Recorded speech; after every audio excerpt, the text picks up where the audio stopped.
कहवा से आवेली ग्वालिन तो कहवा से मालिन ओ बहिनी कहवा से आवे सब सुहागिन औसानी माई के पूजई हो बहिनी कहवा से आवे सब सुहागिन औसानी माई के पूजई हो पूर्व से आवेली ग्वालिन पश्चिम से मालिन पश्चिम से मालिन हो बहिनी गौवा से आवे सब सोहागिन औसानी माई के पूजई हो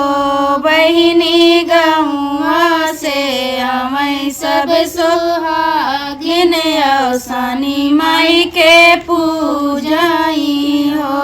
बहिनी गौवा से आवे सब सोहागिन औसानी माई के पूजई हो काउलई के आवेली ग्वालिन काउलई के मालिन काउलई के मालिन हो बहिनी काऊ हो चढ़ावे सब सोहागिन औसानी माई के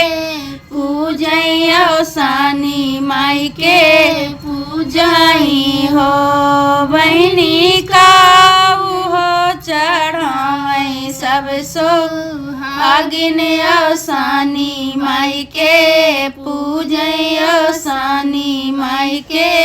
पूजई हो दूध लई के आवेली ग्वालिन फूल लई के मालिन फूल लई के मालिन हो बहिनी भोगवा लगावे सब सोहागिन औसानी माई के पूजई औसानी माई के पूजई हो बहिनी भोगवा लगावे सब सोहागिन औसानी माई के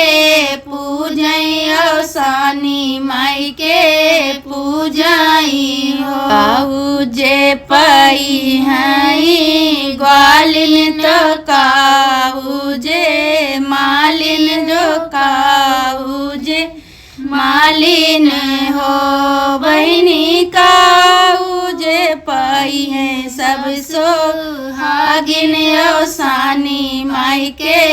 पूजई औसानी माई के पूजई हो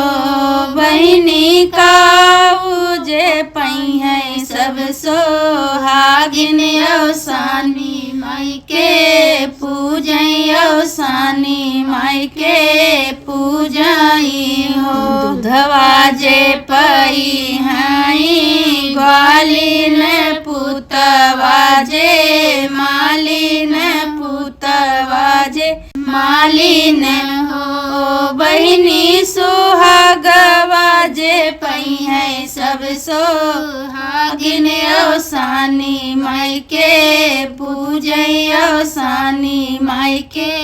पूजई हो बहिनी सोहागवा जे पई है सब सोहागिन औसानी माई के पूजई औसानी माई के पूजई हो भोला औसान माता की जय।